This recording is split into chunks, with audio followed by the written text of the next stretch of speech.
aussi, quittant la ville de Nazareth en Galilée, monta en Judée, à la ville de David, appelée Bethléem, parce qu'il était de la maison et de la lignée de David, afin de s'y faire inscrire avec Marie, sa fiancée qui était enceinte. Or, pendant qu'ils étaient là, le temps où elle devait enfanter se trouva révolu. Elle mit au monde son fils, premier-né, l'enveloppa de l'ange et le coucha dans une crèche, parce qu'il n'y avait pas de place pour eux à l'hôtellerie. Il y avait dans la contrée des bergers qui vivaient aux champs et qui, la nuit, veillaient tour à tour à la garde de leurs troupeaux.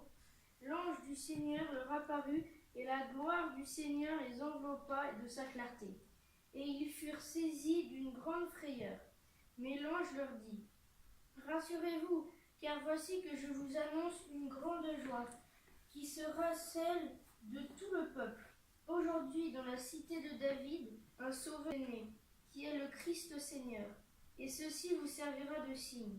Vous trouverez un nouveau-né enveloppé de l'ange et couché dans une crèche. » Et soudain se joignit à l'ange une troupe nombreuse de l'armée céleste qui louait Dieu, en disant : « Gloire à Dieu au plus haut des cieux et paix sur la terre aux hommes qu'il aime. » Or, lorsque les anges leur eurent quitté pour le ciel, les bergers se dirent entre eux : « Allons donc à Bethléem et voyons ce qui est arrivé et que le Seigneur nous a fait connaître. » Ils vinrent donc en hâte et trouvèrent Marie, Joseph et le nouveau-né couchés dans la crèche.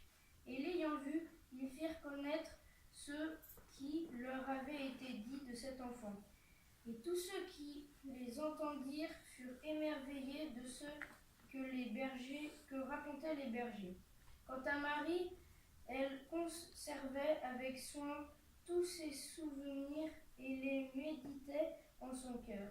Puis les bergers s'en retournèrent, glorifiant et louant Dieu pour tout ce qu'ils avaient vu et entendu, en accord avec ce qui leur avait été annoncé. Parole de Dieu. Louange à toi, Seigneur.